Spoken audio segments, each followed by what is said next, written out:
જય જિનેન્દ્ર.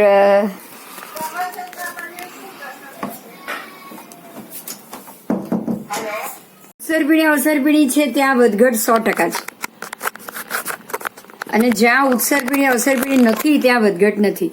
એટલે જ્યાં સૂર્યના માંડલા ફરે છે ત્યાં જ ઉત્સર્પીણી અવસરપીણી છે. આ એક બીજી વાત.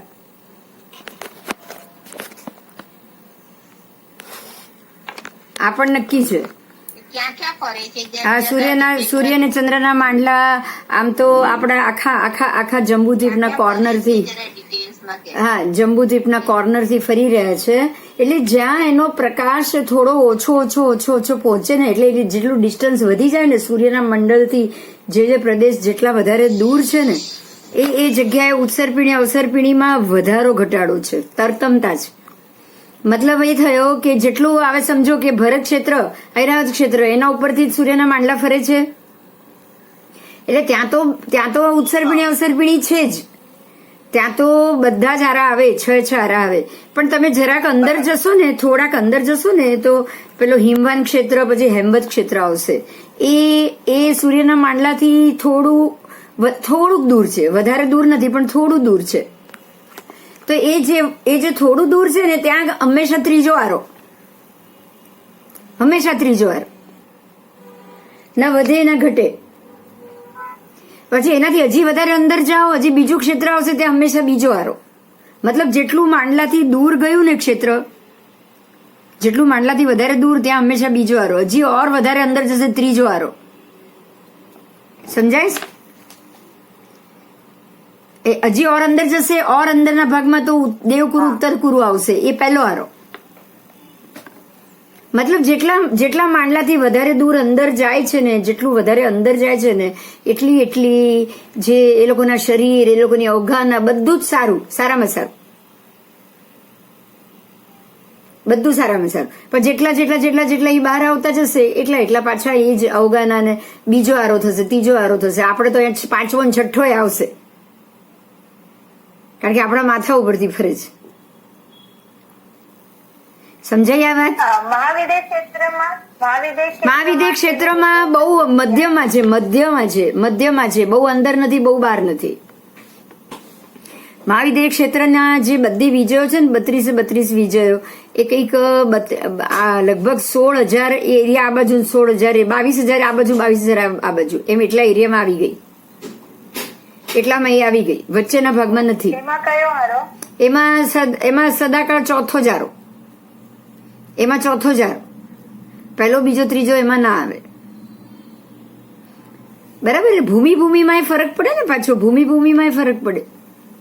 ત્યાં તો તીર્થંકર પરમાત્મા હોય જ છે, એટલે મોક્ષ તો જવાના જ છે. અને ત્યાં બધાની કાયા 500 ધનુષની, કારણ કે માંડલાથી દૂર છે એરિયા. એટલે ત્યાં 5મો આરો, 6ઠ્ઠો આરો કે પહેલો, બીજો, ત્રીજો એવો આરો કોઈ દિવસ આવે જ નહીં. સમજાયું? એટલે ખાસ તો આ જયારે આટલા બધા ગ્રહો, પહેલા 7 ગ્રહો, ધીરે ગ્રહો વધે, માંડલું બી નીચે ઉતરે, પછી ધીરે 88 ગ્રહો, બધાના ગ્રહોના પ્રભાવ ધીરે થોડા વધે, એટલે ક્ષેત્ર પેલું એમ કહેવાય ને કે એકદમ જ બળી જળીને ખાક થવાનું જ છે. થવાનું કે નહીં, બોલો? થાય ને? વાતાવરણ, આબોહવા, ત્યાં પહેલા 8-7 જ ગ્રહો હોય, પછી એકદમ 88 ગ્રહો ચાલુ થઈ જાય છેક સુધીમાં, તો પછી વાતાવરણ પરની અશુભ અસર વધારે જ થવાની. એટલે અશુભ અસર કેટલી, શુભ અસર કેટલી, એના ઉપર ડિપેન્ડ. આરો હંમેશા એના ઉપર ડિપેન્ડ. પણ એમ કહેવાય કે આ જગ્યાએ આવો આરો રહેવાનો. કારણ કે માંડલા તો ભરત ક્ષેત્રની ઉપરથી જ જાય. આપણને બરાબર બપોરે 12 વાગ્યાનો 1 વાગ્યાનો એકદમ તપતો તડકો મળે. આવો તપતો તડકો ભરત ઐરાવત સિવાય ક્યાંય નથી. જે તપે છે ને તડકો બપોરનો 10 વાગ્યા પછી જે ચડે તો 2-2:30-3 વાગ્યા સુધી એકદમ તડકો હોય. આવો તડકો તો આખા ખંડમાં 5 ભરત 5 ઐરાવત સિવાય ક્યાંય નથી.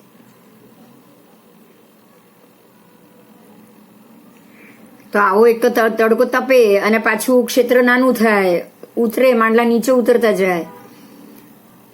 બરાબર ને? આપણા જયારે 1.5 ફૂટના થયા ત્યારે આપણા પેલા 790 યોજન, એટલે કેટલું બધું નીચે ઉતરી ગયું. હવે જયારે એટલું બધું ઉતરી જાય ત્યારે તો ક્ષેત્રની શું હાલત થશે, કલ્પના કરો. 3 ગાઉની કાયામાંથી અત્યારે આપણે 5 ફૂટના થઈ ગયા છીએ. તો હજી તો પેલા માંડલા ઉતર્યા નથી નીચે, હજી વધારે ઉતરશે. તમે 1.5 ફૂટના થશો, એટલું બધું ઉતરી જશે, પછી શું થશે હાલત? એવા 1.5 ફૂટના થઈને પણ 42,000 વર્ષ રહેવાનું. થોડા નહીં, 42,000 વર્ષ. ખાલી કલ્પના જ કરવાની છે આપણે તો. અને એવા ટાઈમે આપણે નથી આવવું તો આપણે એની કોશિશ કરવાની, 2 વાત કરવાની બસ. કારણ કે આવું તો અનંતી વાર થયું જ હશે. આપણને પહેલી વાર અત્યારે એમ લાગે છે કે આ ખબર છે. આ ભાવમાં આપણને આ ખબર પડી છે. ગયા ભાવમાં ખબર પડી છે, નથી પડી. પડી હોય તોય આપણે આળસમાં કાઢ્યું, પડી હોય તો ધ્યાન નથી દીધું, કઈ ખબર જ નથી. રાઈટ? એ બધું આપણે કઈ જાણતા જ નથી. કંઈક તો ખબર પડી હશે ત્યારે આજે સાંભળવા બી બેઠા છે. કંઈક તો થોડો તો વિશ્વાસ કર્યો જ હશે આપણે એ વાત ઉપર. ન કર્યો તો આજ સાંભળવાય ન બેઠા હોત. बराबर? समझाई છે बात मारी? बात समझ में आ रही है मेरी? यस. तो जो ये क्षेत्र और ये जो ग्रह के कारण क्षेत्र बिगड़ता है, ग्रह के कारण क्षेत्र के ऊपर उसकी असर बिगड़ती है. क्योंकि ग्रह 88 1 2 करके 7 8 करके 88 ग्रह इसमें खुल जाएंगे. धीरे धीरे करके तो 88 ग्रह खुल जाएंगे. और जब तक वो खुल जाएंगे ना, तब तक उसकी असर, उसकी नेगेटिविटी सब हमको भोगनी पड़ेगी, हमको सब भुगतनी पड़ेगी. ठीक है, आगे जाऊं मैं अभी? आपको ये देखो, यहां इसमें मैं एक बार बता देती हूं. देख लीजिए इसमें. देखो अभी जो आपने सवाल किया ना, वो सारा जवाब मिलेगा. देखो ये जो ग्रह नक्षत्र घूमते, हाँ दिख रहा है. ये जो 2 चंद्र है, वो चंद्र का ये घूमने, यहाँ से यहाँ का घूमने का एरिया है. यहाँ से यहाँ तक बस. ये पहला चंद्र है ना, बस वहां तक ही घूमेंगे और अंदर इतने तक. तो ये एरिया में घूमने के कारण जो एरिया है ना, ये देखो ये भरत है. अब यहाँ आ जाओ, ये भरत है. भरत इतना बड़ा नहीं है, बहुत छोटा है. यहाँ बड़ा दिखाया है. ये सिर्फ इतने एरिया में ही ग्रह घूमते हैं. भरत में से भी इतना एरिया कहां से कहां तक आया? तो ये श्रीलंका से लेके पहला जो हमारा हिमालयन रेंज है ना, वो यहां तक ही आया. बस ये वाला यहाँ एंड में श्रीलंका आएगा, उसके बाद में दरिया है, और धीरे धीरे यहां तक. बस यहां तक तो आपका श्रीलंका से लेके जो हिमालयन रेंज है वो फिनिश. और यहां से धीरे धीरे ऊपर जाओगे तो ये खंड में आपको मिलेगा अमेरिका इस तरफ. ये जो खंड नंबर 2 है ना, दिख रहा है आपको? खंड नंबर 2 है वो साउथ अमेरिका. ये साउथ अमेरिका है, दक्षिण अमेरिका. खंड नंबर 3 है ना ऊपर, ये है बिल्कुल हिमालयन रेंज जो अलास्का है. इस तरफ अलास्का है, अगर कोई गया हो जो जानता है वो. ये सारी पर्वत रेंज अलास्का है. फिर ये खंड नंबर 3 है, वो है उत्तर अमेरिका, कनाडा, न्यूयॉर्क, सब यहाँ पे, सब इधर. इसके बाद आओ, जो बरमुडा ट्रायंगल है बराबर यहाँ पे, एग्जैक्ट ये जगह पे. ये खंड नंबर 4 में आओ, लंदन, चाइना, फिर यूरोप. उसके बाद ऊपर जैसे जैसे जाओगे रशिया, फिर ग्रीनलैंड, ऊपर तक ग्रीनलैंड. ये एंड है, यहाँ पे ऋषभकूट पर्वत है. मतलब ये जो आपका जो ऊपर का जो नॉर्थ का एरिया है ना, उत्तर ध्रुव, उसका एंड हो गया. वहां पे उत्तर ध्रुव का एंड हो गया. तो ये है आपका उत्तर ध्रुव का एरिया. ग्रीनलैंड, नॉर्वे, यूरोप, फिर रशिया, चाइना, सब यहाँ पे ये एरिया में. अब आओ यहाँ खंड नंबर 5 ऊपर, यहाँ है जापान. और ये है पूरा फ्यूजियामा की रेंज. यहाँ से फ्यूजियामा आएगा, यहाँ से नीचे उतरते उतरते हमारे इधर हिमालय आ जाएगी. ये नेपाल, यहाँ पे पाकिस्तान, सिंधु, ये सिंधु नदी है. ये ब्लू जो उतर रही है सिंधु नदी है दोनों तरफ. ये गंगा नदी है नेपाल की तरफ. और ये जो लास्ट यहाँ खंड नंबर 6 है, वो है अभी आज के अंडमान निकोबार, फिर ऑस्ट्रेलिया, न्यूजीलैंड, सारे खंड नीचे के खंड नंबर 6 में. और आपने अगर ये सुना हो तो आपको ये पता होगा कि अभी अंडमान निकोबार भी पानी के अंदर डूबने के लिए जा रहे हैं। मालदीव, मॉरिशस सब नीचे खंड नंबर 6 में। और ये जो यहाँ श्रीलंका है ना, आज हम श्रीलंका के बाद में तुरंत दरिया देख रहे हैं, लेकिन श्रीलंका के बाद में पूरा कुमारी द्वीप था। मैंने एक वीडियो रखा था, अगर किसी ने देखा हो तो। कल देखा किसी ने? खुल नहीं रहा था। 15,000 साल पहले यहाँ पे जो आज जो पानी है ना, उसका 40% पानी था, और 10,000 साल पहले यही पानी 60% हो गया था, और आज की तारीख में वो 100% पानी हो चुका है, पूरा डूब गया है, वो द्वीप पूरा डूब गया है। बिल्कुल ऐसे ही अभी ये जो बाकी के जो 2 द्वीप है ना, जैसा ये आप क्या नाम बोले थे अभी, मॉरिशस और उसके पास वाले, वो दो द्वीप भी अभी, हाँ मालदीव, और वो भी अभी कुछ समय के बाद पानी के अंदर उतर जाएंगे, जैसे द्वारिका उतर गई। पीछे का एरिया बोलते हैं ना, वो पानी का एरिया, जो लवण का पानी का एरिया है, वो एरिया बढ़ रहा है। लवण समुद्र अंदर आ चुका है और वो धीरे धीरे बढ़ रहा है।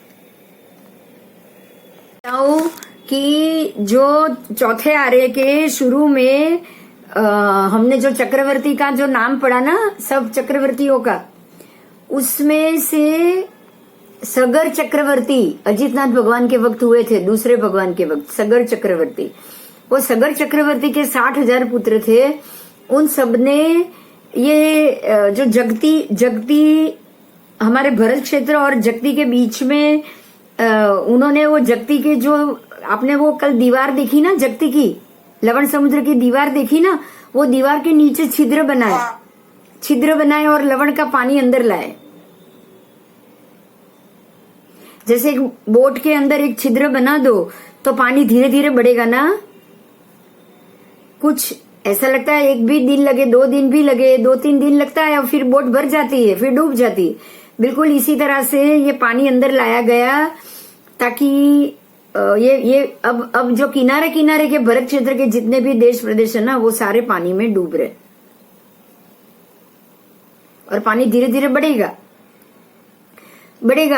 चौथा आ रहा, 5वां आ रहा, तब तो पूरा पानी ज्यादा ही होना है। हम लोगों को गंगा और सिंधु के बिल में ही जाके सब लोग तो रहने वाले। बाकी का सारा एरिया पानी से, ये जो गंगा सिंधु जाएगी वो ही 2 क्षेत्र रहेगा।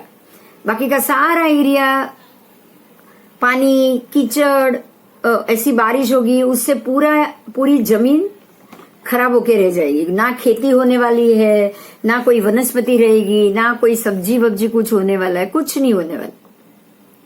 पानी के अंदर पानी भी बिल्कुल जैसे अभी बोलते हैं जो गाड़ी के 2 पहिए, बराबर उसके बीच में ही पूरी गंगा नदी आ जाएगी। तो गंगा नदी और सिंधु नदी में इतना ही पानी बचेगा, उसमें मछली, कछुआ सब जो भी जन्म लेंगे ये 2 ही लेंगे, मगर वगर तो होंगे ही नहीं, क्योंकि पानी उतना छिछरा होगा। तो वो पानी के अंदर जो भी जीव जन्मेंगे उनको मार के निकाल के फिर धूप में सुखाएंगे। धूप में सुखाने के बाद वापस रात भर पूरा उसको पानी बाहर ही रखेंगे, तो रात में ठंडे में वो ठंडे हो जाएंगे, धूप में सूख जाएंगे, फिर ठंडे हो जाएंगे, उसी का आहार होगा। तो ये जो पूरी व्यवस्था होने वाली है वो ये लवण का पानी अंदर आने के कारण होगी। समझ में आ रही है बात? हाँ, उसके बाद तो 23 तीर्थंकर हो गए हमारे। लवण का पानी अंदर लाया ना, उसके बाद 23 तीर्थंकर परमात्मा हो गए। इतना लंबा काल खत्म हो जाएगा, तब तक धीरे धीरे करके उत्सर्पिणी, फिर अवसर्पिणी आएगा। तब वही जो वेलंधर देव है, 60,000 वेलंधर देव है, वेलंधर देव, अनु वेलंधर देव लवण के, वो सारे पानी उलेच के बाहर निकाल देंगे। ये छिद्रों को वापस भरा जाएगा ताकि वापस फिर से 10 कोड़ा-कोड़ी सागरोपम का पूरा समय, अवसर्पिणी समय आ पाए। समझ में आई बात मेरी? ऐसे ये समय चलता है। जब ऐसे बुरा समय आता है, जब पृथ्वी खत्म होने का समय आता है, तो ये सारे ऐसे छिद्र बना के पानी को अंदर लाया जाता है। जगह तो वही है, लेकिन समंदर पानी रोक लेता है। समझ में आ रही है बात? क्षेत्र घटना मतलब आप जो यूज कर रहे हो वो क्षेत्र घट रहा है। भरत क्षेत्र के लोग जो क्षेत्र पहले 526 यूज करते थे, अभी बिल्कुल छोटा हो जाएगा, इतना ही हो जाएगा। तो इतना होगा कैसे? ऐसा कुछ होगा तभी ना। अगर ऐसा कुछ नहीं हुआ तो आपके पास 526 योजन है तो घटा तो कुछ भी नहीं। और ऐसा तो हो नहीं सकता, द्रव्य क्षेत्र काल भाव चारों साथ में ही घटेंगे, है ना। भाव तो घट ही रहे हैं। अभी कहाँ किनको मोक्ष की, किनको किसकी चिंता है। और तब तो सब सारे मछली और कछुए खाएंगे तो भाव तो बिल्कुल घट गए। लोगों के मन के भाव तो बिल्कुल घट ही गए ना। तब जैन तो बचेंगे ही नहीं, सिर्फ हिंसा ही होगी। तो ये भाव घटेंगे। द्रव्य घटा, पुद्गल द्रव्य घटा। जो आज 3 धनुष की काया थी उसकी जगह वो 1.5 फुट की काया होगी। क्षेत्र घटा, जो 526 यूज कर रहे थे उसकी जगह अभी सिर्फ इतना, है ना। काल घटा, काल भी 1-1 4-4 कोड़ी सागरोपम, उसकी जगह सिर्फ 42,000 वर्ष घट गया काल। संख्याता में आ गए आप, संख्याता में आ गए, असंख्य में से संख्याता में आ गए। काल घटा और भाव घटे, क्योंकि अब तो सबको मांसाहारी करना है तो वो तो भाव घटी गए। इस प्रकार से 4 आरा बदलता है। तो वो 4 आरा बदलने का जो कारण है वो सिर्फ और सिर्फ ग्रहों के घूमने का कारण है। ठीक है, अभी उसको हम जानेंगे कि भगवान ने ऐसा क्यों कहा है। ग्रहों के घूमने के कारण ही घटता है, तो उसका कारण क्या है। आओ चलो आगे जाएंगे। अब हम भरत क्षेत्र की बात करें। बोलो कोई है क्वेश्चन कि भरत क्षेत्र चालू करूं ना? हाँ ठीक है ठीक है, चलो। अब जम्बूद्वीप के अंतिम दक्षिण विभाग में भरत क्षेत्र आया हुआ है, जो काल चक्र के कारण अलग अलग अवस्था को प्राप्त करता है। वो आपने जान लिया। प्रत्यंचा चढ़ाकर तैयार किए हुए धनुष जैसी उसकी आकृति है। मतलब आप डोरी बांध के जब एक धनुष रेडी करो वैसा भरत क्षेत्र है। इसके पूर्व और पश्चिम दोनों किनारे पे और संपूर्ण पीछे के विभाग में समंदर है। एक पल्योपम की आयु वाला इसका अधिष्ठाता देव, भरत क्षेत्र के अधिष्ठायक देव का नाम है भरत, जो एक पल्योपम की आयु है उसकी।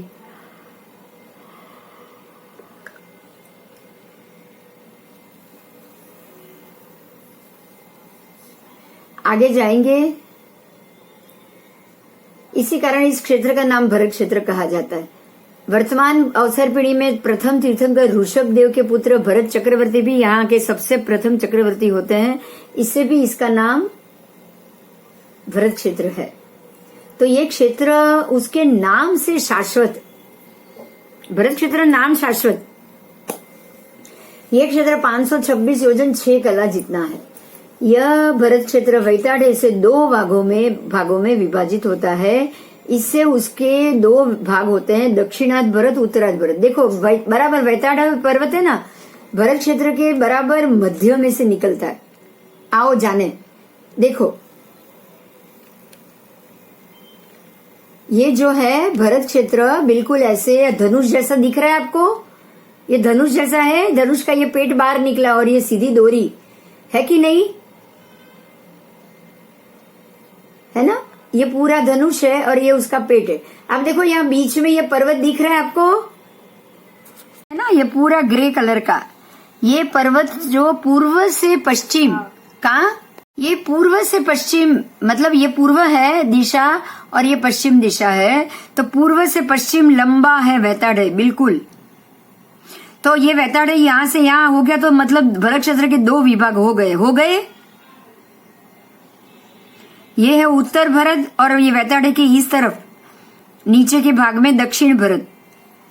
ये खंड नंबर 1 है, वो दक्षिण भरत है। अयोध्या नगरी लिखा है वो भरत, दक्षिण लिखा है, दिखा आपको,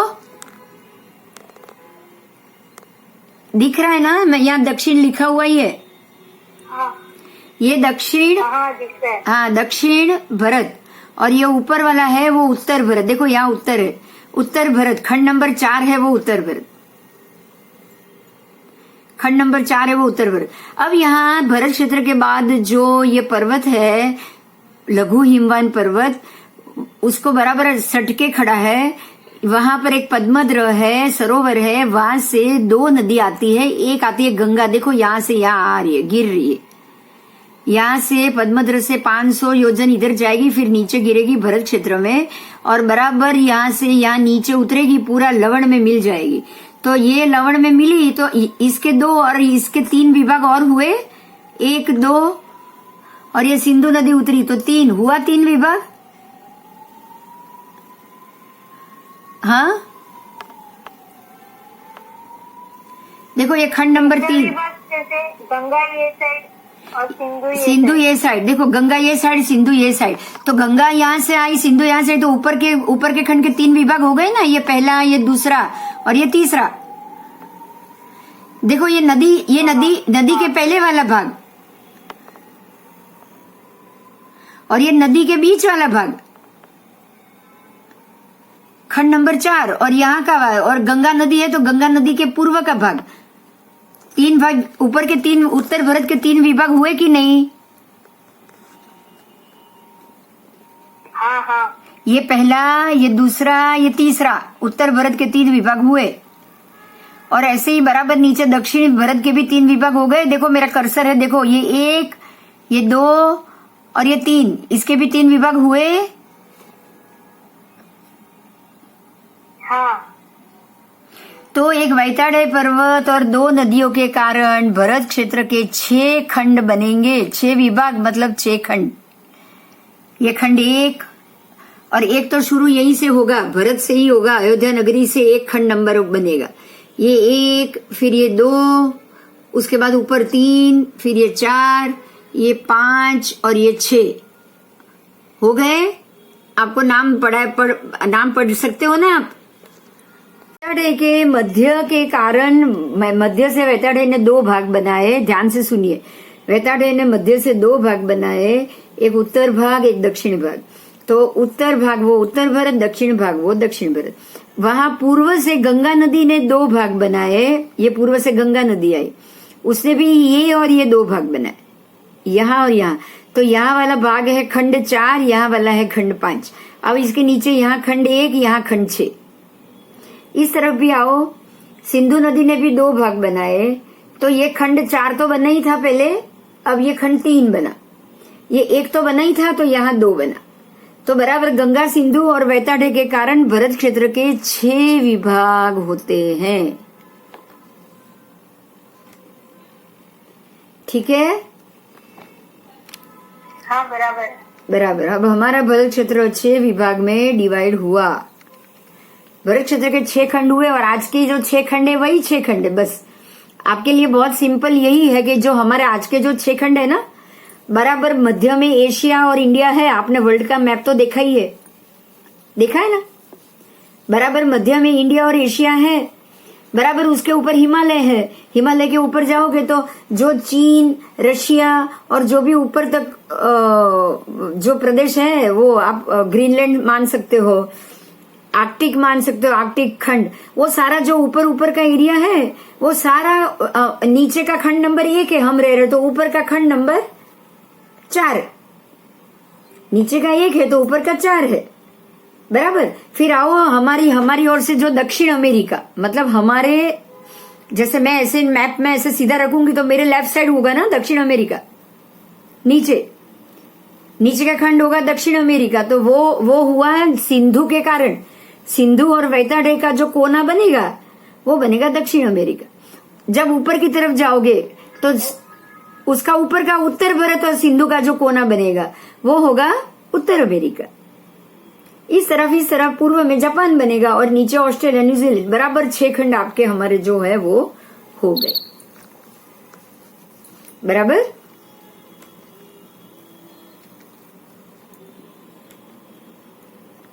चलो अभी हम आगे जाएंगे।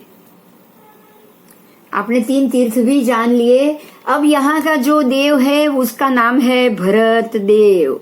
भरत देव जो अधिष्ठायक देव है, 1 पल्यपम की आयु है, उसके कारण ही ये क्षेत्र का नाम है भरत क्षेत्र। आगे आओ, हिमवान पर्वत में से निकलती और वैताढ़ को भेदती हुई हिमवान पर्वत से निकलती गंगा सिंधु से उसका क्षेत्र का 6 विभाजन होता है, वो मैंने आपको समझा दिया। वैताढ़ पर्वत से दक्षिण में लवण समुद्र में 114 योजन 11 कला छोड़ के मध्य खंड के मध्य भाग में 9 योजन चौड़ी और 12 योजन लंबी अयोध्या नगरी है। जो अयोध्या नगरी आपने देखी ना, वो 9 योजन चौड़ी और 12 योजन लंबी है। आओ मैं बताती हूँ फिर से। देखो ये अयोध्या नगरी, यहाँ पे ये जो अयोध्या नगरी लिखी है ना, ये पूरी अयोध्या नगरी है। ये दिख रही है आपको, ये डिजाइन बनाई हुई है, वो नगरी है पूरी। आप ये समझ सकते हो कि अगर आज का अगर हम देखने जाए ना, पूरा छोटा सा भारत, वो पूरा भारत ही तब अयोध्या नगरी होगी पूरी। समझ सकते हो आप ये बात? हाँ। आज 526 का अगर आप भारत होता ना, तो ये पूरा आज का जो इंडिया है ना, वो पूरा अयोध्या नगरी होती। सीधी बात है ना? है ना? तो अयोध्या नगरी इतनी बड़ी है, इतनी बड़ी, आप देख लो, पूरी 9 योजन चौड़ी और 12 योजन लंबी। और ये जो एरिया है ना, जो 112 योजन बताया ना, वो दक्षिण भारत का एरिया है। दक्षिण भारत का ये जो एरिया है वो 112 योजन, जो आधा अर्ध दक्षिण भारत, जो आपके अयोध्या नगरी के नीचे का भाग आ जाएगा। अयोध्या नगरी से नीचे वाला भाग, मतलब आधा दक्षिण भारत, वो 112। अयोध्या नगरी का भी उससे भी आधा करना है, तो 114 योजन उसका पार्ट आएगा, जिसके अंदर ये अयोध्या नगरी है। अब ये मध्य खंड में 25.5 आर्य देश है। आपको है ना यही जानना है, ये बहुत महत्व की बात। आर्य देश और अनार्य देश, इस चीज को हम पीछे बाद में डिटेल से समझेंगे। अभी आप इतना समझो कि ये जो आर्य देश है और बाकी सारे अनार्य खंड, अन्य 5 भी अनार्य खंड है, इसको आप कैसे समझोगे? तो जो भी चक्रवर्ती, वासुदेव, प्रतिवासुदेव, त्रिसृष्टि सला का पुरुष, उसमें नारद, उसमें जो तीर्थंकर परमात्मा है, वो सारे है ना इसी 25.5 आर्य देश में जन्म लेंगे। ठीक है, ये 25.5 आर्य देश में ही धर्म रहेगा। बाकी जो अनार्य खंड है वहां पे कोई धर्म नहीं होता। तो एक ही भरत खंड, पहला खंड नंबर 1 भरत, उसी में आपको ये मिलेगा आर्य। बाकी सारे अनार्य है, 5 के 5 खंड अनार्य है। और ये खंड में से भी आपको सिर्फ 25.5 देश ही आर्य मिलेंगे, पूरा खंड भी नहीं। पूरा खंड नंबर 1 है ना, वो पूरा भी आपको आर्य नहीं मिलेगा। उसमें से गिनते हुए 25.5 आर्य देश ही आपको आर्य मिलेंगे, जहां से धर्म होगा, जहां से आप मोक्ष जाओगे। धर्म तो होगा, धर्म तो कहीं भी होगा, लेकिन मोक्ष नहीं जा सकते। यहाँ तीर्थंकर परमात्मा, सिद्ध भगवंत वहां नहीं जन्म ले सकते।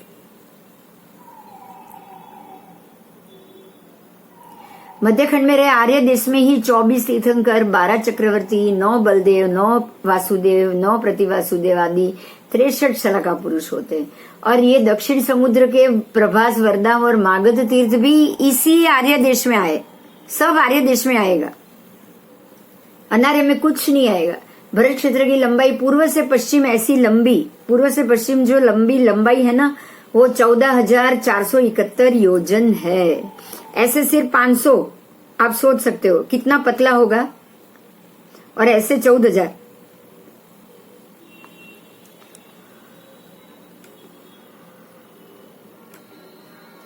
आगे आओ। भरत क्षेत्र के षटखंड में कुल मिला के 32,000 देश है। ये 6 खंड है ना, उसमें 32,000 देश होते हैं, और चक्रवर्ती को 32,000 देश जीतना पड़ता है। और 32,000 देश के जो राजा, जो चक्रवर्ती जीतेगा ना जब, तब ये 32,000 देशों में से एक एक कन्या का चक्रवर्ती के साथ वरण होगा। ये सभी देश अपनी अपनी कन्याओं का भरत क्षेत्र के साथ ब्याह करेंगे। यही कारण है कि चक्रवर्ती की 32,000 रानी होती। अब भरत राजा की एक तो घर पे थी ही ब्राह्मी और सुंदरी। ब्राह्मी ने तो दीक्षा ले ली थी, बाहुबली जी की पत्नी ब्राह्मी थी और भरत राजा की पत्नी सुंदरी थी, वहां तो एक ही थी। अब यहाँ 32,000 जब देश जीतेंगे तब 32,000 रानी उनके साथ आएगी।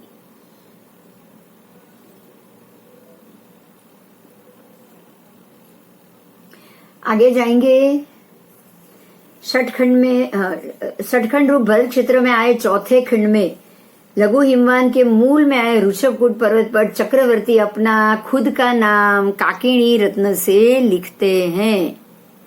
जो उनका जो काकिणी रत्न हुआ था ना, वो लेकर ऋषभकूट पर्वत पे चक्रवर्ती खुद अपना नाम लिखते हैं।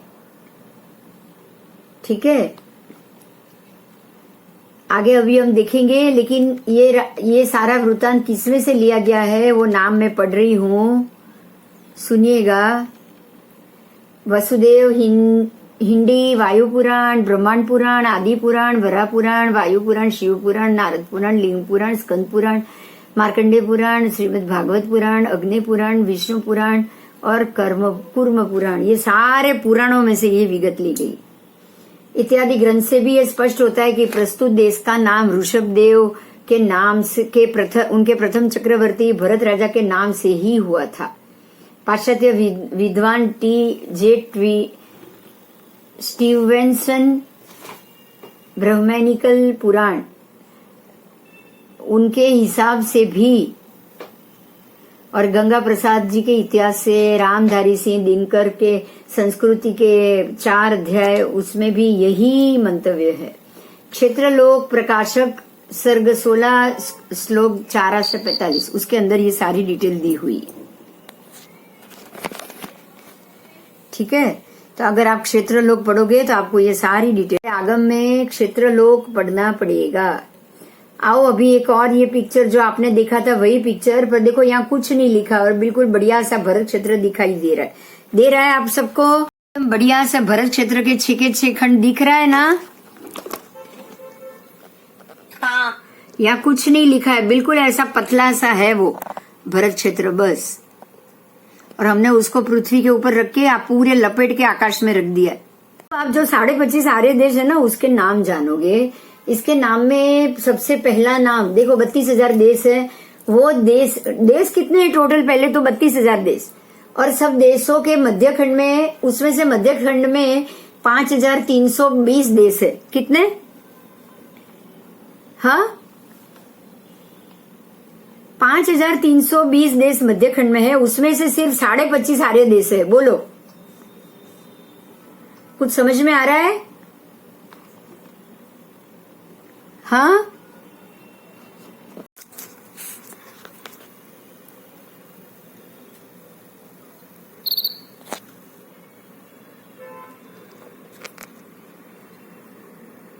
लोग हो ना?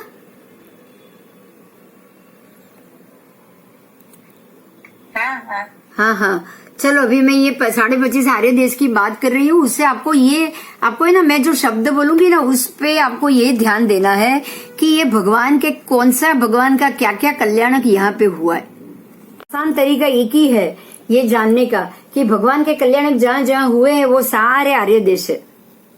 क्योंकि स्वाभाविक बात है ना, भगवान के कल्याणक तो उधर ही होंगे, भगवान तो आर्य देश में ही होंगे, भगवान नन्नारे में तो होने वाले है नहीं, बराबर ना? आओ चलो, सबसे पहला है मगध देश, जिसकी राजधानी है राजगृही नगर।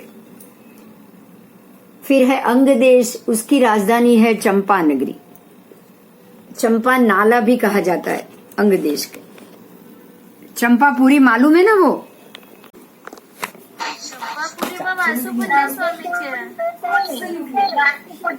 हाँ, वासुपूज्य स्वामी के 5 कल्याणक चंपापुरी में हुए। भगवान वहां से बाहर ही नहीं निकले है ना। पार्श्वनाथ भगवान के तो वाराणसी में हुए, बराबर।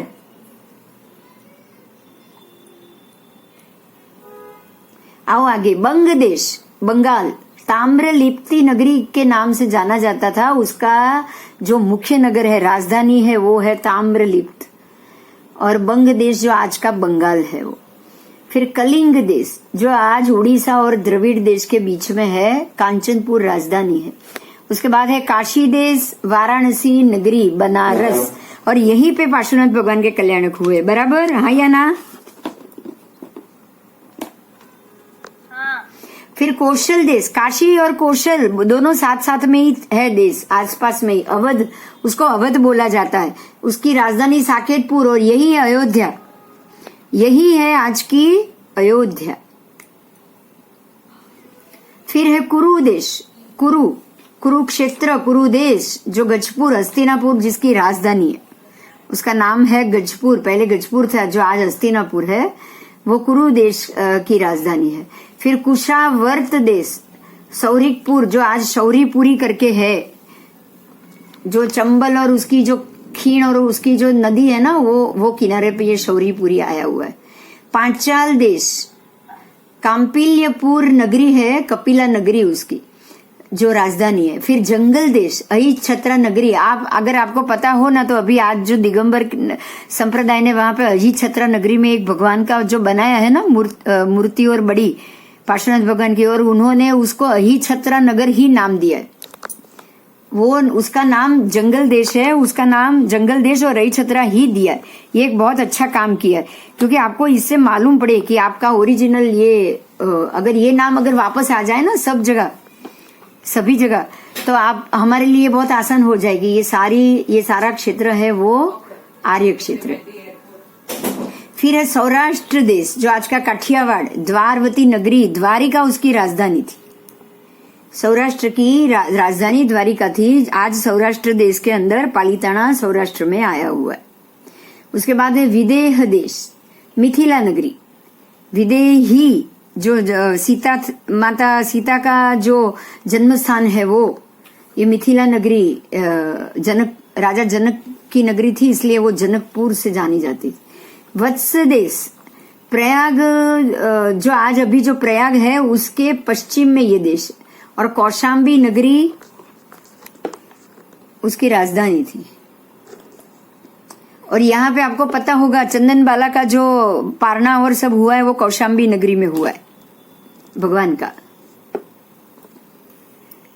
फिर है दशार्ण देश, दशार्ण देश है छत्तीसगढ़, खानदेश, आज का छत्तीसगढ़ है ये। भृतिकावती नगर उसकी राजधानी। शांडिल्य देश, नंदीपुर राजधानी। मलय देश, पूर्वी घाट की है, ये भद्दिलपुर हटवरिया के पास है, वो उसकी राजधानी।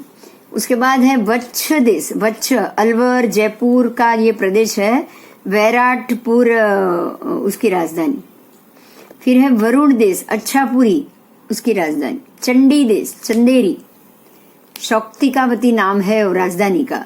उसके बाद है सिंधु सौवीर देश, सिंधु सौवीर का मतलब ये सिंधु नदी का ये प्रदेश, और वो है पंजाब, वो है पंजाब। वीत भय पत्तन भेरा उसका राजधानी। फिर सूरसेना देश, सूरसेना ये है मथुरा नगरी जहां का कंस राजा था। उसके बाद है भंग देश, ये है पावा नगरी। पुरीवर्त देश, वर्तक नाम है उसका, और वो है माशा नगरी। फिर कुणाल देश, श्रावस्ती नगरी। उसके बाद है लाट देश, कोटी वर्ष नगरी। फिर है कैकेयार्ध जन पदार्थ मतलब कैकेयार्ध देश, ये है श्वेतांबिका नगरी। और कैकेयी देश है वो आधा ही है, वो पूरा नहीं है, आधा ही आर्य देश। ये आर्य देशों के सिवाय भी जो अनार्य देश है उसके भी नाम लिखे हैं, उसके भी मैं नाम बोल रही हूँ। आपको नाम पढ़ने से ही मालूम पड़ जाएगा कि ये एरिया कहाँ कहाँ का है। जैसे कि शक देश जो पश्चिम भारत का एक देश है, यवन यूनानी देश जो आज हमारे इंडिया के बाहर के सारे यवन देश है उसकी बात की है, यूनानी। फिर है चिलात जो चिलात किरात जो ऊपर वाले सिंधु नदी के ऊपर, जब आप चाइना से उस तरफ जाओगे ना तब ये चिरात किरात देश आएगा, और वो भी चाइना वाला ही खास, जहाँ पे नाग और सर्प ज्यादा होते हैं।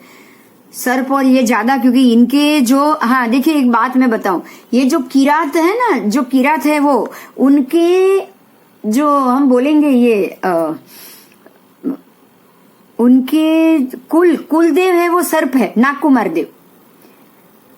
आपको यहाँ उल्लेख आएगा इसमें आगम में कि जो आपात किरात प्रदेश है और वो है सिंधु नदी के उस तरफ का, मतलब चाइना, जो आज का चाइना है वही।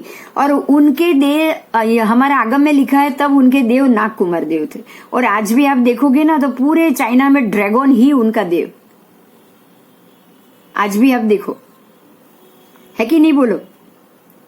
तो वहां पे भरत राजा ने जो लड़ाई की, वो लड़ाई का पूरा वहां उनसे लोग लड़े और मेघ कुमार देवों ने आके 7 दिन 7 रात तक भरत राजा के सैन्य के ऊपर बारिश की थी। और वो मेघ कुमार देव वापस चले गए, फिर हार के चले गए और ये बोल के चले गए कि ये चक्रवर्ती है, आप इनकी शरण स्वीकार कर लो।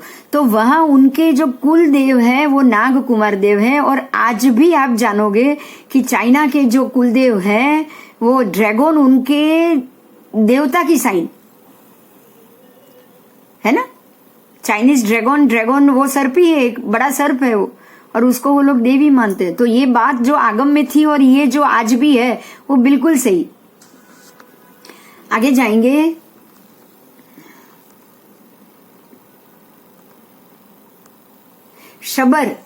शबर मतलब ये जहां से शबर, वो भी एक जाति है, भील जैसी जाति है शबर। फिर बर्बर जाति, वो भी ऐसी जो आज के हमारे अफगानिस्तान और ये सारे बर्बर, उसको बर्बर जाति के कहे जाते हैं। जो आपको आतंकवादी बहुत मिलेंगे वहां पे, वो सारे मारो काटो, उसको कुछ समझ में नहीं आता। ये कोई आर्य देश है ही नहीं है। क्या आर्य देश बोलो? आज कितने लोगों को मार रहे हैं वहां के। आज आप हफ्ते से सुन रहे होंगे क्या क्या हो रहा है अफगान में। उसके बाद है काय देश, फिर मरुंड देश, औड, भटक, ये भद्रक जो दिल्ली और मथुरा के बीच यमुना के प्रदेश में स्थित प्रदेश माना गया है इसको। फिर है निम्नग, मतलब जो देश नीचाण पे होते ना, खाई में, उसको निम्नग कहा जाता है, मतलब नीचाण वाले भाग में। फिर पक्कनीय, मध्य एशिया का एक देश है ये। प्रकण्व, ये एक परगना है उसका। कुलक्ष, गोंड देश तो नाम आता है हमारे भारत के देशों के अंदर ही आता है। ये सिन्हल का मतलब श्रीलंका, सिन्हल द्वीप उसका नाम था, आपको पता हो तो, सिन्हल द्वीप। तो सिन्हल का मतलब है श्रीलंका। उसके बाद है पारस बोला है लेकिन ये ईरान का प्रदेश है, ईरान और इराक का प्रदेश। उसके बाद है ग्रोध, फिर क्रौंच देश भी एक देश का, क्रौंच पक्षी है जैसे, वैसे ही क्रौंच एक देश का भी नाम।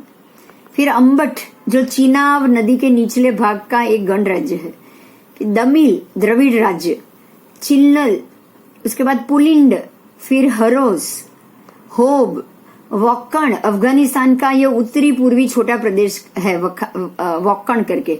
फिर है गंधहारग जो कंधार, काबुल कंधार पता है, ये गंधहार का मतलब है कंधार, काबुल और कंधार का प्रदेश, और ये भी मुसलमान और उसका ही ये पूरा एरिया है। उसके बाद है प्रहलीय, फिर अज्जल, उसके बाद है रोम आपको पता है, इटली रोम, ये भी सारे अनार्य देश, हमारे भारत के 25.5 छोड़ के सबके सब खंड अनार्य खंड। उसके बाद है पौष का मतलब जहां बारिश और ये सब ज्यादा मात्रा में होती है। फिर मलब, उसके बाद है बंदूक, फिर है सुयली देश, फिर कोंकनग, उसके बाद है 35वां मेघ, पल्हव, उसके बाद है मालव देश तो मालूम है ना, मालव देश की राजधानी और मालव नगर, मालवपति मुंज राजा था ना, मालवपति मुंज राजा, अगर आपको पता है तो उसकी स्टोरी, हाथी के पैर के नीचे कुचलवा देता है, पता है? मालवपति मुंज गुजराती पिक्चर भी आ गया है। फिर मगर देश, आभासिक, अणकंक, उसके बाद है चीन मतलब चाइना, चीन का मतलब ये चाइना।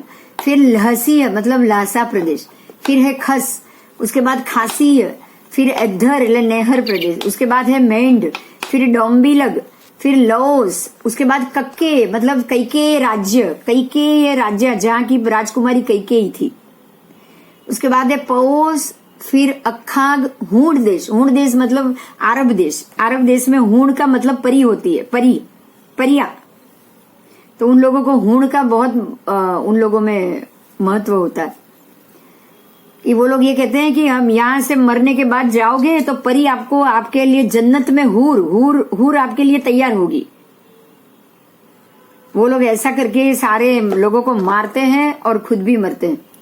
फिर मरुदेश, मरुभूमि मतलब ये मरुदेश, मरुभूमि तो आपने सुना होगा, जो रण प्रदेश का एरिया है उसको मरुभूमि कहा जाता है। फिर है मरुक, ये सारे देश अनार्य देश है, ठीक है। और ये सारा जो उल्लेख लिया गया है वो है सुएगड़ांग सूत्र, प्रज्ञापना सूत्र, फिर गाथा सहस्वी, विचार सार, प्रवचन सारोद्धार, महाभारत, उपायन पर्व और सुएगड़ांग सूत्र, ये सब उसमें से लिया गया है। अब आओ देखो ये पिक्चर, देखो ये पिक्चर आपको बहुत कुछ बताएगा। अभी मैंने जो बोला कि भरत राजा चक्रवर्ती बनने के बाद ऋषभकूट पर्वत पर जाते हैं और काकीणी रत्न से अपना नाम लिखते हैं। तो ये ऋषभकूट पर्वत है जो आज के हिसाब से हमारे उत्तर ध्रुव में आया हुआ है। ये उत्तर ध्रुव में, उत्तर ध्रुव जहाँ पद्मध्र और वो पीछे का जो हमारा जो लघु हिमवन पर्वत आएगा ना, बराबर उसकी गोद में आया है। और ये उत्तर ध्रुव के ये भाग में ये ऐसा यहाँ छोटा सा मंदिर भी है, चैत्य है, भगवान है, शाश्वत तीर्थ है ये। और यहाँ ऊपर चढ़ता है, कोई भी चक्रवर्ती जीतेगा 6 खंड ऊपर चढ़ेगा, और ऊपर चढ़ने के बाद ये जो उसका जो काकिनी रत्न है उससे ये लिखता है कि अवसरपिणी काल के तीसरे आरे के अंतिम समय में, वो जब भी हुआ है तब, अगर कोई 5वें आरे में हुआ है, चौथे आरे के अंतिम समय में हुआ है, तो वो ये लिखेगा, मैं भरत नाम का चक्रवर्ती हुआ हूँ, मैं समस्त भरत क्षेत्र का अधिपति प्रथम राजा हूँ, मेरा कोई शत्रु नहीं है, मैंने समस्त भारतवर्ष को जीत लिया। वो जीता और ये लिखने जाते हैं। और सबसे बड़ी बात क्या होती है पता है, जब वो ये लिखने जाते हैं ना, भरत राजा जब ये लिखने जाते हैं ना, अपना नाम वो पर्वत के ऊपर किस जगह ही नहीं होती है, उसको मिटा के लिखना पड़ता है। आप सोच लो, समझ में आया कुछ? वो पर्वत पे आगे आगे चक्रवर्तियों ने, सबने, जितने भी हो गए ना, सब लिखते हैं। हर एक उत्सर्पिणी में 12 चक्रवर्ती होंगे, तो 12 सबने लिखे हुए। अब तक के तो अनंत उत्काल चक्र हो गया, अनंत उत्सर्पिणी अवसर्पिणी हो गई, सबने लिखे हैं। तो जो चक्रवर्ती, उनको ये पूरा जीतने में 60,000 वर्ष लगते हैं। कितने? 6 खंड जीतने में 60,000 वर्ष लगते हैं। अब 60,000 वर्ष तक वो घर से बाहर है, अपनी फैमिली से बाहर, राज्य से बाहर, कोई बीवी बच्चा अपने साथ नहीं। 60,000 साल तक आप भटको, और भटकने के बाद जब नाम लिखने जाओ, आप ये सोचो, अरे अरे मैंने तो 6 के 6 खंड जीत लिए, कितने खुश हो जाएंगे वो। और जाकर अगर वो देखेंगे कि ये मेरे को किसी और का नाम मिटा के लिखना पड़ रहा है, तो उसका सारा अभिमान क्या हो जाएगा? खत्म हो जाएगा, चूर हो जाएगा। तब भरत चक्रवर्ती को या किसी भी और चक्रवर्ती को ये पता चलता है कि मैंने तो कुछ नहीं किया है, मेरे पहले कितने लोग आके यहाँ जीत के चले गए, है ना। तो ये अहंकार मिट जाता है उसका। इतना बढ़िया ये बताया है कि चक्रवर्ती को भी समझ में आता है कि मेरे पहले बहुत सारे चक्रवर्ती हो चुके हैं, मैंने ये कोई काम बड़ा नहीं किया है, ठीक है। तो ये तो एक आचार हो गया। उत्सर्पिणी अवसर्पिणी में हर एक के बार 12 बार ऐसा होगा ही होगा। आओ आगे जाएंगे। ऋषभकूट पर्वत कहाँ है?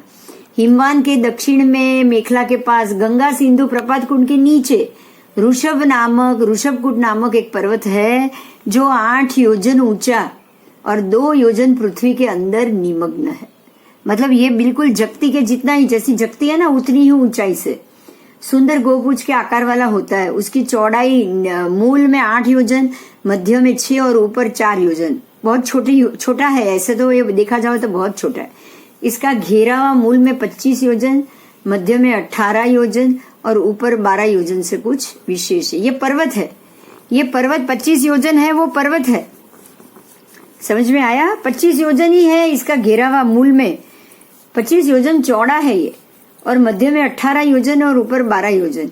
एक ऐसा भी मत है कि इसकी लंबाई चौड़ाई मूल में मध्य में अलग अलग हो, ऐसा भी मत है।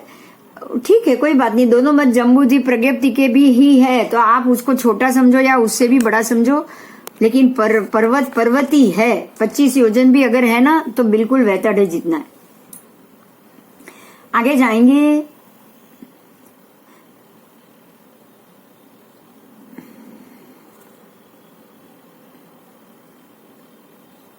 यहाँ एक और बात, एक कहानी बताई है, उसको हम सुनेंगे। श्री स्कंदिलाचार्य और देवर्षि गणित क्षमा श्रवण के समय में, ये समय कौन सा है आपको पता है? किसी को मालूम है देवर्षि गणित क्षमा श्रवण कौन हो गए?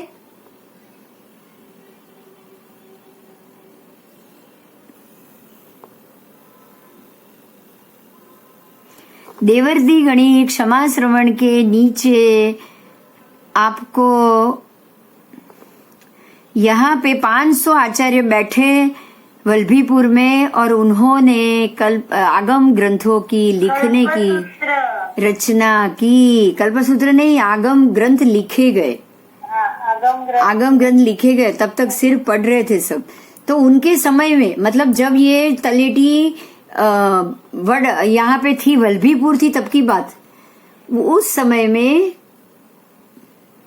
दुकाल हुआ था। दुकाल के कारण साधु साध्वी स्वाध्याय का पठन पाठन नहीं कर पाते थे, इसके लिए श्रुत ज्ञान विस्मृत हो गया था। मतलब उनको आधा याद रहा था, आधा याद नहीं रहा था। फिर उसके बाद जब सुकाल हुआ तब सूत्र और उसका अर्थ भी कम होने लगा। मतलब इतना समय चला गया बीच में दुकाल का, आपने स्वाध्याय एक बार छोड़ दिया तो फिर उसके बाद वापस वो सारा कंठस्थ होना मुश्किल होता था। तो यहाँ ये कारण के कारण यहाँ कुछ फेरफार हो गया होगा, ऐसा संभव माना गया है, बराबर। इसीलिए पाप भीरु अवाचीन गीतार्थ महापुरुषों ने कुछ भी निर्णय ना होने से दोनों मत को स्वीकार किया है। इस तरह होने पर भी अभी भी जो लोग शास्त्र का वाद विवाद दूर करने के लिए एक दूसरे को प्रोत्साहित करते हैं, वे अपनी माता को सीख उपदेश देने के समान समझना चाहिए। इसीलिए पूज्य आचार्य श्री मलयगिरी सूरी जी महाराज साहब ने कहा, ज्योतिष करंडक की टीका में ये दोनों बातों का स्वीकार किया है। इस ऋषभकुट पर्वत पर एक सुंदर प्रसाद है जो लगभग 1 कोस ऊंचा है और 1.5 कोस चौड़ा, 1 कोस लंबा, और उसके ऊपर ऋषभ नाम के देव का निवास है। इसलिए ये पर्वत को ऋषभकुट पर्वत कहा गया है। और ये देव की आयु भी 1 पल्लेपम है, भरत क्षेत्र के देव की तरह ही। और इस देव की बहुत ही समृद्धि होती है। इस भरत क्षेत्र पर विजय प्राप्त करने के लिए चक्रवर्ती 14 रत्नों में से काकिनी रत्न के द्वारा इस ऋषभकुट पर्वत पर पूर्व के चक्रवर्ती का नाम मिटा के अपना स्वयं का नाम अंकित करते हैं। समझ में आया? और ये जम्बूद्वीप प्रज्ञप्ति तथा क्षेत्रलोक प्रकाश में से लिया गया है। समझ में आया सबको? भरत क्षेत्र, हाँ हाँ हाँ हाँ। बस अभी हम जम्बूद्वीप के मामले में पढ़ेंगे। देख लो आप जम्बू, हाँ कलर पिक्चर में दिखा रही हूँ। बाद में जैसे जैसे बातें आती रहेगी ऐसे ऐसे हम इसमें बाकी चीजें जोड़ते जाएंगे, चेक करते जाएंगे। ठीक है, ठीक है। वापस वैसा का वैसा जम्बूद्वीप, यहाँ नीचे भरत और ये कोने में ऐरावत, और बाकी सारे बीच में ये पूरा है ना, ये चटाई जितना, ये सारे महाविदे के विजय, ये सब महाविदे के विजय। ठीक है। और आसपास पूरा लवण।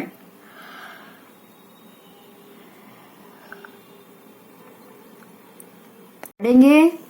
मैंने इसीलिए आज ये लेक्चर लिया कि आप लोगों को भरत और ऐरावत और ये सारा जितना जल्दी 2 दिन में समझ जाओगे ना, उतना आपके लिए अच्छा रहता।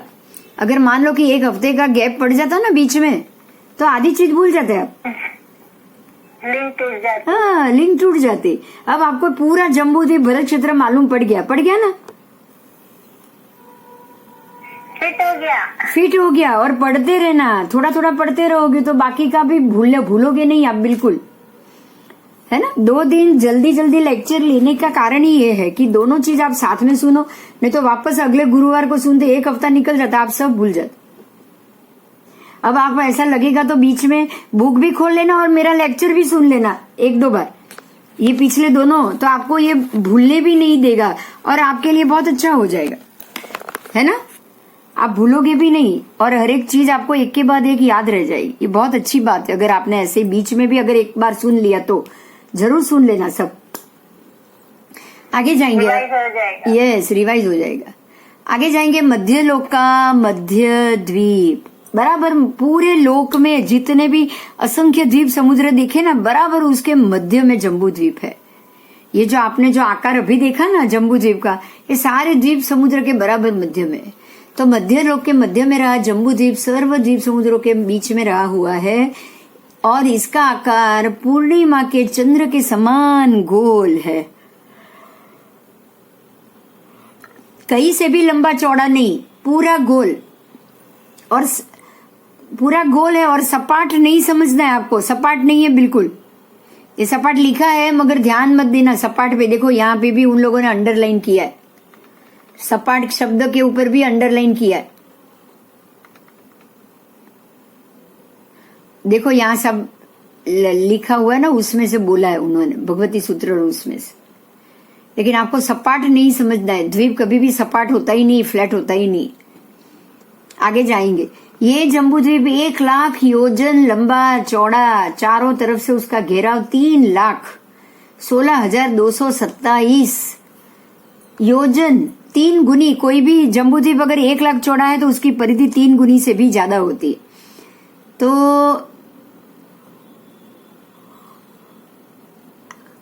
3,16,227 योजन, फिर 3 कोस, 158 धनुष, 13 अंगुल, 5 जव और 1 यु का प्रमाण परिधि है। बिल्कुल भगवान केवली है ना, केवली परमात्मा बिल्कुल नाप का डिटो टू डिटो नाप की जगह का जो नाप है वो आपको बता देंगे। ये जम्बूद्वीप 99,000 योजन से कुछ अधिक ऊंचा है। उसकी ऊंचाई मतलब मेरू की ऊंचाई 99,000 से ज्यादा, समभूतला से 1,000 योजन नीचा। जो हम ऊपर की सतह की भूमि देखते हैं ना, वहां से वो 1,000 योजन नीचे ऊंचाई में। अतः इसका जोड़ करोगे तो ऊर्ध्व ऊपर का और नीचे का प्रमाण मिलके 1 लाख योजन हो जाएगा। यहाँ प्रश्न ये है, जलाशय पर्वत आदि की तो गहराई ऊंचाई होना योग्य, लेकिन जम्बूद्वीप की गहराई ऊंचाई कैसे होती है? तो इसका पूरा समाधान है कि हरेक जम्बू, देखो शास्त्र में ये पाठ बताया है कि प्रत्येक द्वीप और समुद्र 1,000 योजन जमीन में गड़ा हुआ है। समझ में आ रही है बात? आगम में ये पाठ है। जैसे कि अब मेरू पर्वत जमीन पे ही है, जमीन में कुछ नहीं है, ऐसा पॉसिबल है?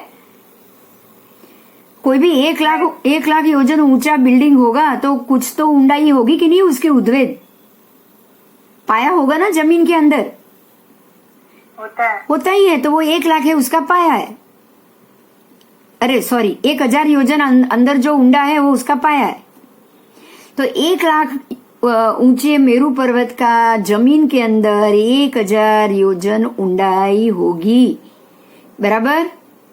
ऐसे ही भरत क्षेत्र में वैताड़य पर्वत अगर 25 योजन ऊंचा है तो उसकी ऊंडाई 25 योजन ऊंचा है तो उसकी ऊंडाई 6.25 योजन। लेकिन मेरू पर्वत 1 लाख योजन ऊंडा है तो उसकी ऊंडाई सिर्फ 1,000 योजन, 10वें भाग की। वो 4थे भाग की है, ये 10वें भाग की। याद रखना इस चीज को। हाँ,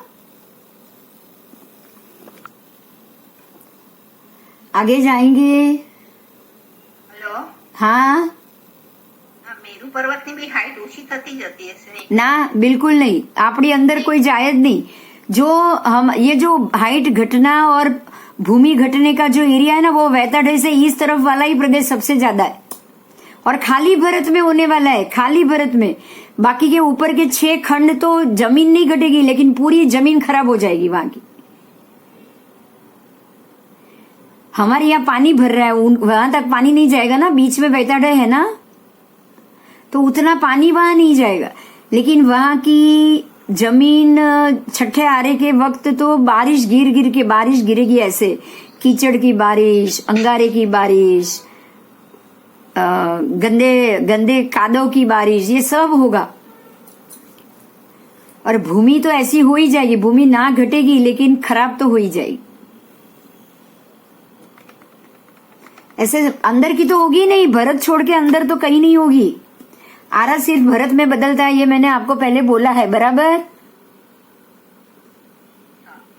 तो भरत में ही चेंज होगा और ऐरावत में ही होगा और कहीं नहीं होगा।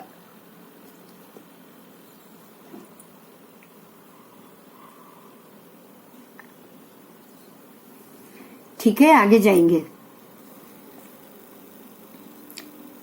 अब जो गहराई की बात की है वो है समभूतल, मतलब जो भूमि से 1000 योजन नीचा है। देखो ये जो जम्बू द्वीप है ना, मेरू पर्वत है ना, समभूतल भूमि मतलब जो भूमि पे हम पैर रखकर खड़े हैं ना, वो भूमि से मेरू 99,000 ऊंचा है और जमीन के अंदर 1000 योजन नीचा है, बराबर। तो इसका जोड़ कैसे किया? ऊर्ध्व अधो प्रमाण कि जलाशय पर्वत आदि की ऊंचाई होना तो योग्य है, लेकिन उसकी गहराई और ऊंचाई कैसे होती है?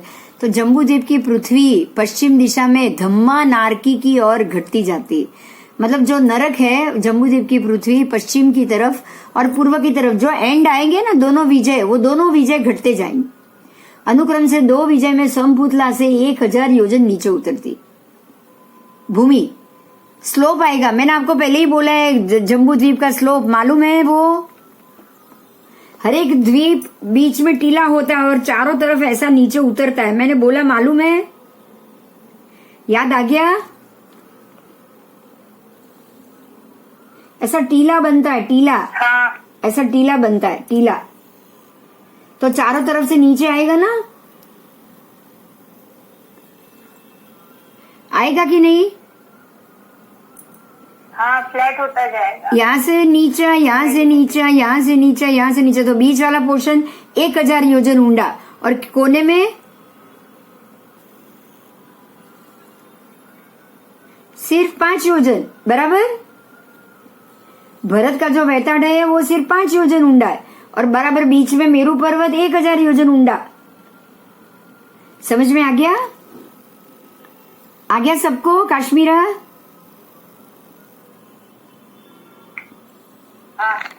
पूरे जो जम्बू के पर्वत है तो बराबर मध्य में मेरू है, वो 1000 योजन ऊंडा है, लेकिन जो कोने कोने का जो लास्ट भरत और ऐरावत के जो वैताड़े पर्वत है ना, वो सिर्फ 5 योजन ऊंडा है। ये जवाब है हमारा। 5 से लेके 6.25 योजन तक, 6.25 योजन ही ऊंडा है वो।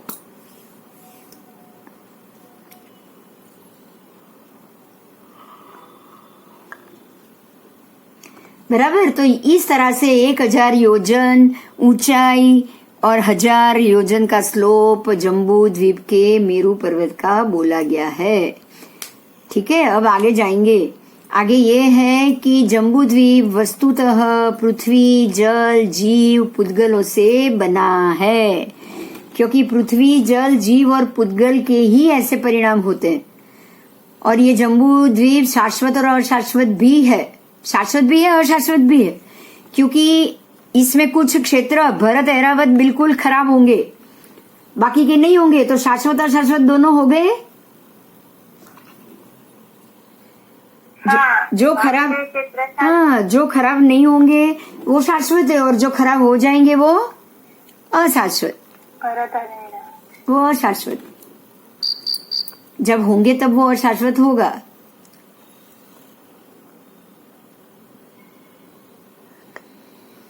आगे जाएंगे। तथा पर्याय से वर्ण, गंध, रस, स्पर्श से भी अशाश्वत है। इसके पर्याय बदलेंगे, द्रव्य, गुण, पर्याय सब बदलेंगे, द्रव्य भी बदलेगा। पुद्गल द्रव्य 3 गांव से 1000 धनुष, फिर 1500 धनुष, फिर 1000 धनुष, फिर 500 धनुष, फिर धीरे धीरे घटता हुआ 5 फुट, 7 फुट, फिर 5 फुट, फिर 2 फुट, फिर 1.5 फुट, इतना घटता घटता जाएगा। बराबर। तो वर्ण, गंध, रस, स्पर्श सब घटेगा। आगे जाएंगे। जम्बू द्वीप के 7 क्षेत्र है, वे एक दूसरे के बीच आए हुए वर्षधर पर्वतों से अलग अलग है। जम्बू द्वीप में 7 क्षेत्र और 6 वर्षधर पर्वत। क्या? 7 क्षेत्र और 6 वर्षधर पर्वत। तो 7 क्षेत्र के नाम मैं देखो बोल रही हूँ। सबसे पहला दक्षिण की तरफ से जाएंगे, सबसे पहला भरत क्षेत्र, उसके बाद वाला हिमवंत क्षेत्र, उसके बाद वाला हरिवर्ष क्षेत्र, उसके बाद वाला महाविदय क्षेत्र, फिर उसके बाद में रम्य क्षेत्र, फिर उसके बाद में हिरण्यवत क्षेत्र, उसके बाद ऐरावत क्षेत्र। 7 क्षेत्र हो गए। अब इन 7 के बीच में 6 पर्वत है। क्षेत्र 7 है तो पर्वत 6 हो जाएंगे, क्योंकि पर्वत 2 क्षेत्र के बीच में ही होगा। पर्वत हमेशा 2 क्षेत्र के बीच में ही होगा। तो अब आपने जो पढ़ा है उसी हिसाब से मैं बोल रही हूँ, ध्यान दीजिएगा। पहले जो भरत क्षेत्र था उसके बाद में आएगा हिमवंत पर्वत, उसके बाद आएगा हिमवंत क्षेत्र, उसके बाद आएगा महाहिमवंत पर्वत, फिर आएगा हरिवर्ष क्षेत्र, फिर आएगा निषद पर्वत, उसके बाद आएगा महाविदय क्षेत्र, फिर आएगा नीलवंत पर्वत, उसके बाद आएगा रम्य क्षेत्र, फिर आएगा रुक्मी पर्वत, उसके बाद आएगा ऐरावत क्षेत्र, और उसके बाद आएगा शिखरी पर्वत, लास्ट में आएगा शिखरी पर्वत, उसके बाद आएगा ऐरावत क्षेत्र। ठीक है, तो ऐसे 6 पर्वत और 7 क्षेत्र। इस जम्बू द्वीप में मध्य मेरू पर्वत के आसपास 2 सूर्य, 2 चंद्र, 56 नक्षत्र, 176 ग्रह और 1,33,950 कोड़ा कोड़ी, करोड़ को करोड़ से गुनो उतने तारे घूम रहे हैं। ये मेरू पर्वत के इर्द गिर्द घूम रहे हैं, उसको प्रदक्षिणावर्त। लेकिन घूम कहाँ रहे हैं बताओ तो, किसको याद है? चक्कर मेरू पर्वत के काट रहे हैं, लेकिन घूम कहाँ रहे हैं? मेरू पर्वत के पास घूम रहे हैं या भरत क्षेत्र के पास? भरत और ऐरावत। भरत के पास घूम रहे, भरत और ऐरावत के ऊपर। भरत और ऐरावत है ना, वहां से मेरू पर्वत 45,000 योजन दूर है। कितना? 45,000। इतना दूर है मेरू पर्वत। लेकिन उसको बोलेंगे क्या कि ये मेरू को प्रदक्षिणावर्त देके घूम रहे, मगर घूम कौन से क्षेत्र के ऊपर है? भरत और ऐरावत। ठीक है,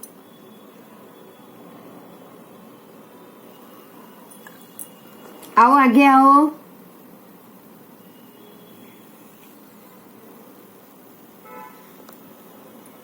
ये आपका ये चैप्टर खत्म हुआ।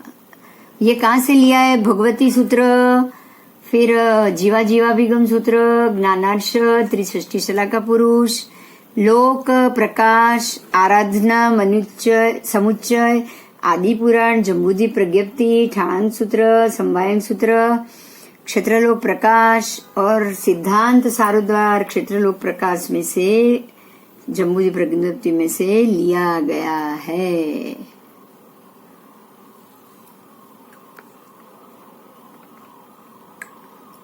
ठीक है, देखो आज का वर्तमान विश्व देखो, पिक्चर देखो बराबर आपको। हाँ, वर्तमान विश्व के बिल्कुल 6 खंड जो है वो हमारे पहले के 6 खंड बराबर है कि नहीं? देखो, है कि नहीं? हाँ, एकदम एग्जैक्टली याद है। बिल्कुल ऐसा ही है। यहाँ बराबर मध्य खंड में भारत, और यहाँ से आपका बराबर हिमालयन रेंज जा रहा है, ये कोने से लेके ये कोने तक, और ऊपर में ये सारे और 3 खंड, ये 1 खंड उत्तर अमेरिका, फिर ये मध्य खंड, और फिर ये तीसरा जापान, और वो तीसरा खंड है ना। और बिल्कुल देखो ये नीचे सारा पानी भर चुका है, तो यहाँ से आप देखोगे तो बिल्कुल ये चंद्र आकार में जाएगा ना, अर्धचंद्र की तरह भरत क्षेत्र। अगर ये सब पानी नहीं होता तो। बिंदु बेन। हाँ बिंदु बेन। हाँ, ये अभी प्रेजेंट का पिक्चर है ज्योग्राफी का। ये प्रेजेंट का है के अंदर, लेकिन जो ज्योग्राफी पढ़ते हैं, टोपोग्राफी जब पढ़ते हैं स्कूल के अंदर बच्चे, तो जब फुल ये ग्लोब था ना, एवरीथिंग वाज यूनाइटेड, पूरा एक था। ये जो साउथ अफ्रीका और अमेरिका के बीच हाँ, सब एक था, पहले सब एक था। और आपको ये भी बता दूं, ये जो लिखा है ना, पढ़ते हैं ना, ये जो वर्तमान विश्व का अंदाजित नक्शा, ये पूरा एरिया है ना, ये पूरा जो कर्सर घूम रहा है, ये पूरा कुमारी द्वीप है, था, जो पानी में उतर चुका है। ये मेरा कर्सर घूम रहा है, मालूम पड़ रहा है आपको? हाँ। ये पूरा एरिया द्वीप था जो आज पानी में उतर चुका है।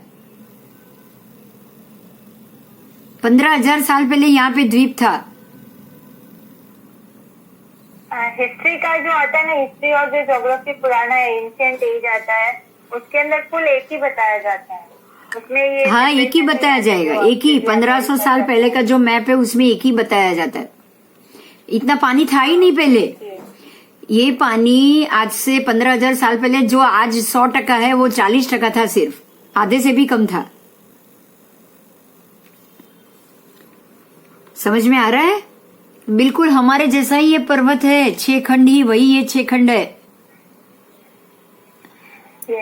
अगर आप इसको ये 6 खंड नहीं मानोगे ना तो एक भी भगवान यहाँ हुए ही नहीं आपके हिसाब से। तो भगवान हवा में तो हुए ही नहीं थे।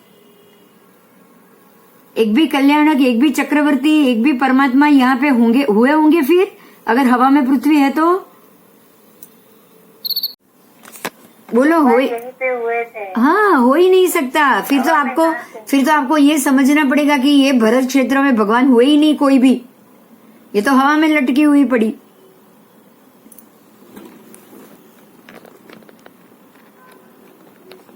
समझ में आ रहा है ना? बहुत अच्छे से समझा रहे हो। बस, तो अब ये समझ रहे हो ना? तो एक जरूरी मुद्दा है, उसको हम समझ लेंगे, फिर मैं बंद करती हूँ, क्योंकि जो जरूरी है, पानी अंदर आया कैसे? देखो यहाँ लिखा है भरत क्षेत्र में समुद्र कहाँ से आए, है ना? तो ये एक कहानी बताई है। ये गुजरात से बहुत दूर था, लवण समुद्र सौराष्ट्र गुजरात से बहुत दूर था, परंतु इतिहास में बनी हुई एक घटना के कारण लवण समुद्र दरिया के बहुत नजदीक आ गया है। अब ये पूरी जो स्टोरी है ना, वो तो हम अगले क्लास में ही पढ़ेंगे, क्योंकि वो पढ़ते पढ़ते आपको बहुत समय जाएगा। लेकिन मैं एक बात आपको अभी बताना चाहूंगी, वो ये बात है कि जब ये जो पुराण है ना, पुराण सारे वेद पुराण, उसमें एक कहानी बताई है कि सगर चक्रवर्ती, उन लोगों में जब चक्रवर्ती बनता है ना, तो चक्रवर्ती का अश्वमेघ यज्ञ होता है और घोड़ा बाहर निकालता है चक्रवर्ती, और घोड़ा आगे आगे चलता है और जीतने के लिए बोला जाता है कि अगर किसी ने ये घोड़े को बांध दिया तो उसको चक्रवर्ती से लड़ाई करनी पड़ती है, और अगर आप नहीं बांध पाए तो आपको चक्रवर्ती की उसके राज्य को स्वीकार करना पड़ता है। बराबर ना? हाँ या ना? जैसे लव कुश ने बांध दिया था राम का घोड़ा, बिल्कुल वैसे ही।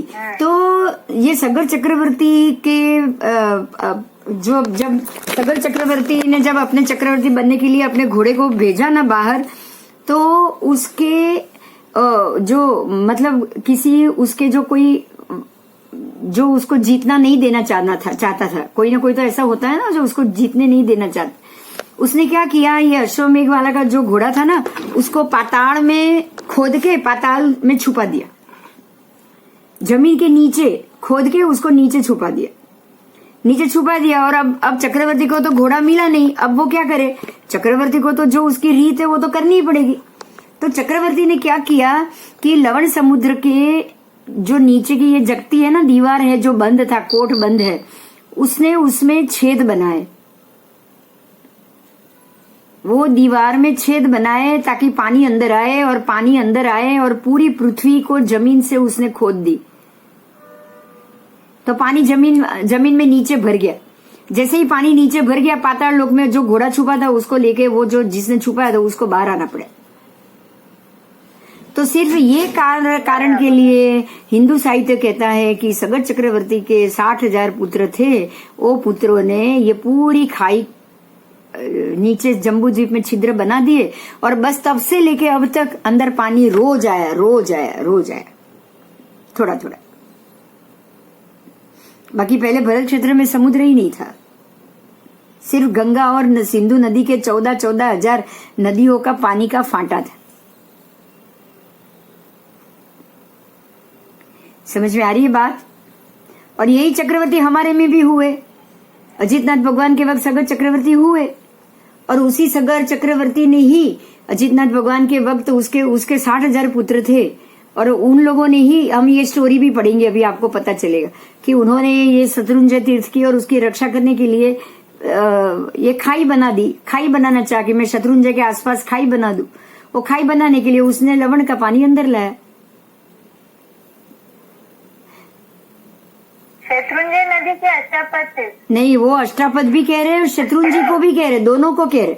दो कहानी है ऐसी, अच्छा, दो कहानी। शत्रुंजय को भी अष्टापद के लिए भी लाया गया और शत्रुंजय के लिए भी लाया गया। आप वो पढ़ोगे सब। अब अगले क्लास में हम ये वही बात पढ़ेंगे कि हमारे शास्त्र में ऐसी कौन सी कहानी बताई। शत्रुंजय के लिए गंगा को लाया गया। शत्रुंजय महात्म्य में गंगा नदी बोली जाती और इस अष्टापद के लिए लवण को लाया गया। ठीक है, समझ में आया ना? इतना तो समझ में आ गया। भरत क्षेत्र कैसा है, कैसे छोटा बन गया, कैसे पानी अंदर आया, ये तो मालूम पड़ गया ना। अच्छा, वो छोटा हो रहा है वो भी मालूम पड़ गया। तो धीरे धीरे छोटा होता जाएगा और वापस 5वां 6ठा आरा पूरा होने के बाद ये सारा पानी जो वेलंधर देव है उसको उठा के बाहर फेंक देंगे। देव तो फेंक सकते हैं ना तुरंत। वापस हमारा पृथ्वी वापस पहले की जैसी बड़ी बड़ी बड़ी बड़ी और सुंदर होनी शुरू हो जाएगी उत्सर पीढ़ी में। बराबर बराबर, ठीक है फिर? एकदम बराबर। बराबर। चलो, आज मुझे लग रहा है आप सबको मजा आया होगा, है ना? कुछ समझ में तो आ रहा होगा। बहुत इजी है, बहुत इजी, समझ में तो आ जाएगा, सबको आ जाएगा। सब रिलेटेड ही है। ये सब रिलेटेड है। ठीक है फिर, आज मैं भी बंद कर रही हूँ यहाँ पे। जय जिनेन्द्र। अगला क्लास तो मैं हूँ नहीं, बुधवार को तो मैं हूँ नहीं। मैं गुरुवार को आ जाऊंगी ना, तो गुरु शुक्र अगर होगा तो हम दोनों ले लेंगे। ठीक है, तो नेक्स्ट वीक में भी 2 दिन आपको जितना ज्यादा 2 दिन में मिल गया ना, उतना आपको आपके लिए समझना सब अच्छा हो जाएगा। हो पाया तो मैं गुरु शुक्र दोनों दिन ले लूंगी। तब तक आप यही 2 वीडियो बार बार देखोगे तो ये भरत क्षेत्र कैसे, खंड छोटा कैसे हुआ, ये कैसे हुआ, सब आपको जबानी याद रह जाएगा। ओके? ओके ओके, चलो। जय जिनेन्द्र। जय जिनेन्द्र। जय जिनेन्द्र।